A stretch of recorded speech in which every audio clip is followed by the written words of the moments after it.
preach this morning, and we'll do our best. But in the book of Romans, chapter 14, and very familiar scriptures to us. And I've got, sometimes you can get a thought on your mind, and you can find a lot of resources to pull together and help you. And sometimes you get a thought on your mind, and you can't find a resource at all. Right. And that's sort of where I am this morning, but I know what I've got on my mind and what I feel like the Lord has dealt with me in my heart. But the book of Romans, chapter 14, start reading at verse 12. It says, "So then every one of us shall give account of himself to God. Let us not therefore judge one another anymore, but judge this rather, that no man put a stumbling block or an occasion to fall in his brother's way." Thank you for standing for the reading. As I began to think about this earlier in this week, it always amazes me to see how many people act when they only know a certain percentage of the fact. Right. And I began to think about that, and I thought, we have a lot of things that happen in our lives, on our jobs, whether you go to school, whether whether you stay at home, just whatever. We still have things that happen and occur in our lives, and I began to think about that, and I thought some things has happened, and this past week on the job and different things, and I've seen different reactions of what happens, and then whenever nobody really understands the full effect of what just took place. Right. And I thought a lot of times if we're not careful, we can do these things, and we can allow ourselves to be ineffective of what we're trying to do. Right. I hope I can get my thoughts out this morning. But if I could title this for the sake of a title for Sister Debbie this morning, I'd title this, "Are you a chock or are you a stumbling block?" Right. And if you know what a chock is, a chock is something that you put behind something that you're trying to move forward to keep it from going back. True. It could be anything. And I thought just as important it is to keep it from going back, if we're not careful, we can take that same thing and we can stumble over it. Right. There at work, at the dock, we've got some rubber chocks, and we've got a sign on the wall that says, "Drivers, chock your wheels." And I don't know how many times, Brother, I've been walking across that parking lot, and I've tripped over those chocks. They're there for one purpose, but if left alone, they can cause another problem. And I began to think about that, and I thought you cannot make a full assessment of a situation on 50% of the fact. Amen. It's just not possible. Right. Amen. No matter how you evaluate it, if you've only got 50% of the fact, you cannot make an effective assessment. I thought there's been a lot of people that have been went before a jury trial, and because the evidence was not presented accurately, then those people were not convicted. Right. Even though they were guilty, they were not convicted because they didn't have all the fact. And then on the other hand, there's been some that the prosecuting attorney has gathered up enough evidence, and even though they weren't necessarily guilty, there was enough evidence to still prosecute and to get an conviction. And I began to think about that, and I thought, how many times do we, or how many of us, that would, without making a proper assessment of things? Yeah. How many of us would go into our house and walk in and open the refrigerator or the deep freeze and find some thawed out, and automatically make the assumption that I'm going to have to go to Lowe's or the hardware store, and I might spend, now if you buy a new refrigerator, it can be up to $2,000 or more. And I'm going to have to go replace this without making a full assessment to make sure the breaker ain't trimmed. Right. Or make sure somebody didn't unplug the appliance. Or you're driving down the road and you pull over to do some routine checkups on your automobile, and you look down and you realize you're a little bit low on antifreeze. So you automatically assume, I've got a blown head gasket, and you tear down an engine to replace a blown head gasket when all you had was a $3 clamp that had worked loose. I thought when you look at all those things, you make a full assessment of the situation. But a lot of times we'll, spiritually, we begin to look on things, and we get 50% of the fact, and we make an assessment, and this is the way it's going to have to be. And I begin to think about that, and I thought a lot of times, even though it's true, even though it's necessary, even though that it's important that we do these things, if we're not careful, we can allow the very spiritual things that we need in our lives to be a stumbling block to others. That's right. And I thought, Lord, I don't want to be a stumbling block. I thought it's not good to react without knowing.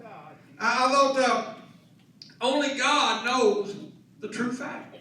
I thought He is the only one that has a good enough seat to see the whole situation. Absolutely. I thought, I can mow my yard, and I've got a pretty good sized yard. And I thought, when I get on the lawnmower and I mow my yard, and I may have used this before, and I get it all mowed, and I mow it to a certain level. I mow my grass pretty high, but I can mow that. And I thought somebody can look by and I can complain about how bad I hate mowing my yard. And somebody looked and said, well, I wouldn't mind mowing a yard that smooth. Right.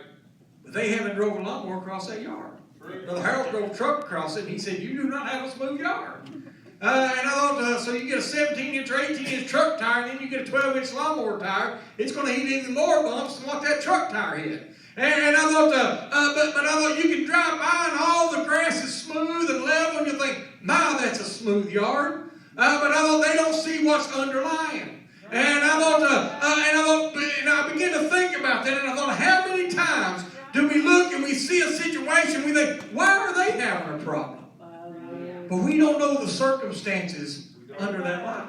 Right. And I thought, and a lot of times we assess and I thought Brother Sparks was talking. We was talking one night this week over here at the Bible school, the Kids Crusade, and talking about some of the things that we got going on, and how some may drive by and see those that are here on Monday nights and them out front, and some of them are not dressed the best. Right. Most of them are outside, and they got their habits that they're still holding on to, and they're standing out front, and they may drive and they begin to judge our church by that when they don't understand what this church is trying to do. They don't understand what the reach and the burden that we've gotten under, trying to help souls and keep them out of the devil's hell. And I thought they're looking at 50% of the circumstance and making an assessment. And I thought I want to be willing to listen and say, Lord, help me evaluate situations without being haste. I thought, now, I'm not talking about this morning just open rebellion on those that know to do good and do it not. The Bible says that he who knows good and do it not, it's sin. So, but I'm talking about those that we're working with and trying to help, trying to bring those up. And I thought, and I realize that in this text that I'm reading, Paul's talking about those that are eating unclean, and Brother Sparks talked about some of that this morning, and how Peter even had a problem sitting down eating with the Gentiles, sopping his bread with them. He felt like that was making him unclean, and Paul was telling him, God's blessed this, and if God's blessed this, then it's okay. We need to do it. But I thought, but we've got to evaluate the situations. And I thought Matthew 7:1. It says, judge not, that ye be not judged. For what judgment ye judge, ye shall be judged. And with what measure ye meet, it shall be measured to you again.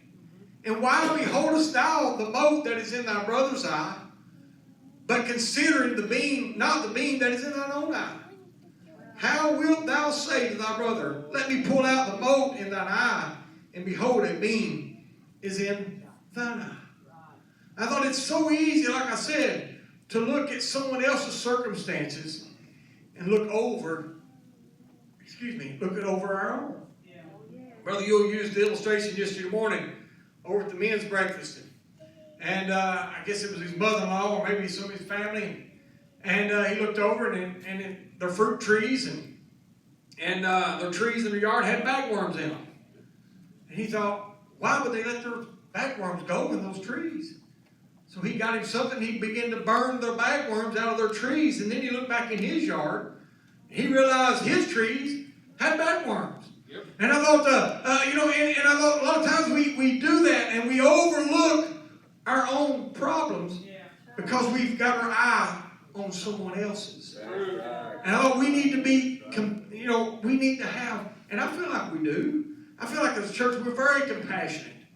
But I thought we need to understand and get under the burden of those that are less fortunate than we are. And I thought, I talked to a police officer this week at work and had a circumstance. And some homeless had moved right up into the back of our store building up on East Main or Big Hill Avenue there. And so I had to go talk to the police officer and get her to take care of the situation because you can't just there where Central Air Units was, they decided to take up residence there. We couldn't allow that. With me being able and understanding some of the circumstances that we've been going through, and some of the things that we've been working with, I had a little more compassion, Brother Yule, than I would have a year ago. Right. I got a little more compassion than I would 6 months ago. Right. And even though I realized the situation had to be handled, I wanted to make sure it was handled properly. Right. And so I went and asked the police officer. The police officer, on the other hand, she's out here and she's dealing with those situations every day. And it's the same ones over and over. And Brother Yule, she didn't have the compassion that I had. And I thought she was looking at things from a different situation. And I thought, how many times do we do the same thing? We know everybody's got different views. But like I said, only God's got the seat where He's seeing everything. I thought, have you ever been to something and you want to make sure you get? I thought Sister Kathy and I, we've not been in a while, but we like to go to the ocean occasionally. And I don't know about you, but my idea of going to the beach and going to the ocean is getting a room with a real good view of the water and sitting there, and I may not ever go to the beach. I don't care if my feet touches the sand and the water or not. But I just like to look out over the creation of God. And I prefer to even go in the cool weather. Because that's what I like. And but I thought we would go and we stayed at this one motel a couple times. And I thought it's got the living room in it is all glass. And I could sit on the couch in the air conditioning. And I could look out over that ocean. And the way it is, it's looking beyond the beach. You can't even much more see the beach. All you can see is just the vast ocean. And I thought, that's what you call a room with a view. Yes. And I can sit there and I can enjoy that. And I thought, but I would like to spiritually get a room with a view. That I can look at it and not just see what the situations and what everybody's doing. But Lord, help me see beyond the person and how I can uplift and help that person. Lord, help me get under the burden and the load of that individual. Now, every one of us here this morning, no doubt we've all got problems. No doubt we've all got situations, I believe Sister Kathy said earlier, that we're all dealing with. We've all got burdens that we would like to be able to get rid of. And Lord, as Sister Pauline sings so many times, Lord, help me roll that burden on you. Lord, help someone else roll their burden over on you, that we can be a help and a scotch or a chock instead of a stumbling block. But I thought so many times we find ourselves helping someone else to stumble. I hope I'm helping you this morning. You're quiet. But I thought a little knowledge, if used improperly, can be very dangerous. I thought, my granddaughter was with Sister Kathy the other day. They was driving down the road, and I had Rick Connor's van. I was working on it. We was taking it back, and they were following me. And there where they go to church, now they have this weekend they're having a 4th of July celebration. They're doing fireworks. And they said they have professional fireworks. Well, Kinley's just 8. And she was talking to her mama about it. In the last couple of years, they've had some incidences occurred with the fireworks. And Kinley was driving down the road, and she told Kathy that they's having fireworks. She said, and they say professional fireworks. She said, professional fireworks, my foot. She said, last year, the fireworks just about hit Jess. And the year before that, I got my shirt burnt. So she was telling all the problems. And I thought, and just because they've got a little knowledge of what the fireworks are, they're not professionals. I thought they've not hired no pyro person to come out and set all of that up and spend millions and thousands of dollars to make sure it's orchestrated properly. They've got nice fireworks and they do a good show with them. But I thought, but it's not professional. And I thought, by not being professional, and even with the professionals, sometimes things happen. But I thought, but having a little bit of knowledge of it, if we're not careful, we can still be dangerous. We can still allow things to happen. And I thought, I want to be fully understanding of the things of God.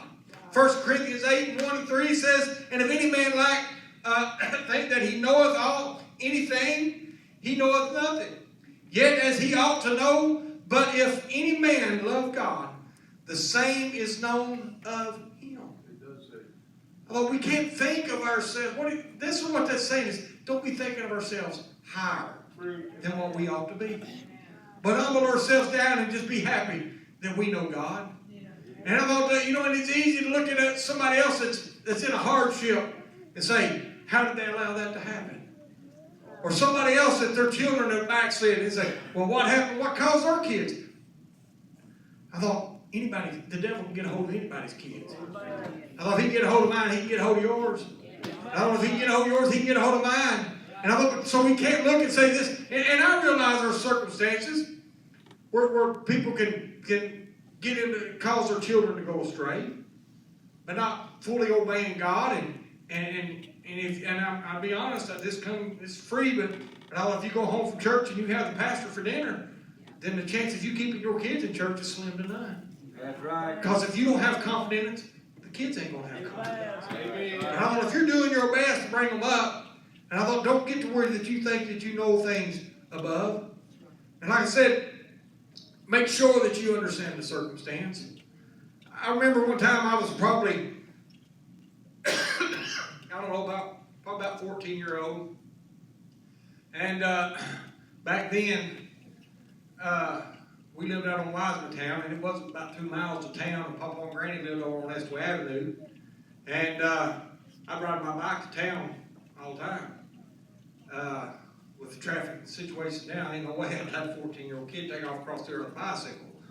But I've done it quite often. And I remember one day going in and I asked permission to go to town. And Mom said, go ask your dad. And when I said, Dad, can I go ride my bike to Granny's? And he said, you can ride your bike to Granny's, but don't you be in that pool room. Well, that took me off guard. And somebody had told him, I don't know if he remembers or not, somebody had told him that they had seen me coming out of the pool room. And I looked at him, I said, I ain't going to be in the pool room. I had not been in that pool room. Because I knew that if he drove by and see me coming out of that pool room, there'd be problems. And so I had not been in there. And to this day, I've never been in one. But I thought, but I began to think about that, and I thought, as a teenager, and he knew the things that went on in there, and he didn't want me there. But I thought, and he told me not to be there. And I thought maybe somebody came by, and they see me walking around the corner where the pool room was at, because it's right there on the corner of Main Street and River Drive. I don't know. Or maybe someone's seen somebody coming over there that might have looked like me, and they made an assumption. But they went to Dad, and they said, listen, I seen him coming out. I'm just glad Dad didn't take that little bit of information and cast judgment on it. He waited till the time when I asked again, and he said, you can go, but if, I don't know if he didn't know this guy good enough but I thought whatever the situation was, he waited out. And he let me know that if this happens, then there's consequences to be made.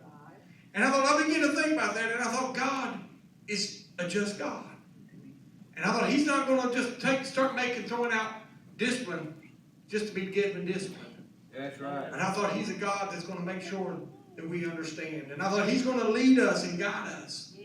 And I thought, but it is so easy. Like I said, when we see someone struggling, get behind them. Give them the support that they need to get them along. I thought, don't be a stumbling block. But I thought it's so easy, and I have been guilty of it, to have people in the church or people in a fellowship look on a circumstance and say, this needs to be taken care of. And it's got to be taken care of now, or this is going to happen.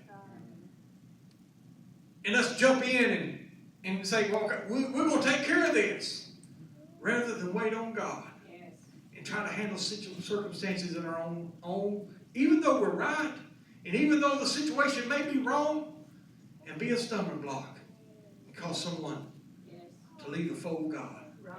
And I thought, I don't want to be a stumbling block, but I want to be a chock to help someone and be a support for the people that I need to be a support to. I thought, like I said, I'm not saying this morning that, like I said, that we overlook sin. No. I thought sin has got to be dealt with. And I thought, but what we need to do is we need to let God deal with it. We need to let God take care of the situations. That's right. And I thought whenever when everything's worked out, and I thought we've got a pastor that I believe has got good judgment. Yes, sir. And I thought we've got a church that I feel like we've got good judgment. Right. But I thought what I'm trying to say is we've got to be a scotch or a chock to help support those that are struggling. I thought, have you ever tried to push something and you get it going and then it rolls back? And it gets back and you realize, I'm not gaining no ground. And I thought, but if you ever get it pushing and you get it going and then you chock it. I remember when I was a kid, we'd go to church up in Lee County. We got back there in that holler one night over at Sandfield, and it came a big snow. And we had to push everybody out of there. Back then, nobody had SUVs with all-wheel drive. Everybody had old wore-out cars with Maypop tires on the back of them. That's what most of us had. And every once in a while, somebody might have a good set of mud grips. Most of the time, they just wore-out tires. But we got back in there, and it came to snow, and I remember pushing them out. And it was a struggle watching those men push those cars. I was just a little kid. And, they'd make us get out of the way, gravel flying. And they'd push, and every once in a while they'd get them, and then all of a sudden they'd start sliding back. Lose every bit of the ground they gained. And somebody grab something, they'd throw under it, it's chocking. They'd get the wind, they'd go at it again. Now eventually, we got everybody over the hill. And I thought, but it took a lot of effort, a lot of chocking, and a lot of pushing. And I thought, Lord, help me to be willing to chock and push. Whenever you say chock and push, and don't get out in front and cause stumble. Lord, help me lead someone to help edify and glorify the church. I thought that's what I want to do this morning. As they give us a song, I hope I've helped. But I thought as I began to think about this, and as like I said, Brother Sparks asked me, and I already had this thought on my mind, but I began to work last night and just trying to get things together. And so I got up this morning, I prayed, and I said, Lord, you know what needs to be said. And I feel like the Lord's helped us, but I thought we've got to be willing to look beyond what we're visually seeing. And said, Lord, let me look on this with spiritual eyes. I thought, a lot of times we might look and we don't think there's no growth. I've got 4 tomato. Laura gave me 4 tomato plants, my daughter, and I've not put a garden out for several years. And with my arthritis and gout, I should be eating tomatoes, but I like them. And I put 4 tomato plants out. One of them in a bucket. She already had it fixed for me, and I put 3 of them in a 5-gallon drum cut off, filled full of dirt. And I looked at those, and they're pretty puny. And I thought, is it even worth watering them? Sister Kathy came out and she said, your tomatoes is blooming. And I thought, I've not put a lot of effort, but I've got blooms. But I believe if I keep watering them, keep working at them, I might not get no big tomatoes, but after a while, I'll get tomatoes. What I'm saying is, if I keep working with it, I'll get a harvest. Yes, sir. Now, if we keep working Yes, with it, sir. we will get a harvest. We will. But how about sometimes we might find ourselves spinning a little bit. Let's throw a chock in it. Let's chalk it. Stop where it's at. Regain ourselves. Keep going. And whatever. Let's don't miss nothing. Now, if you're here this morning and you're dealing with some things, and you might feel like the Lord's dealing with your heart, and you might say, Lord, there's no way that I can ever do this or this or this. The main thing you need to do this morning is first offer yourself to God. Say, Lord, here I am. Here I am just like I am. You can't be nothing no more than what you are. But I thought when you submit and honor yourself and give yourself to God, just as you are, and you say, now, Lord, you work me, and you till me, and you make me just what you want me to be. And I thought He can make a difference in your life that you never thought would ever be possible. And He can take you places that you never thought you would ever be able to reach, but just simply offer yourself to Him. Does that get us a song this morning? This altar's open. Now, let's come and pray. Like I said, if you do not know God as your personal Lord, that He could be, He's all our God.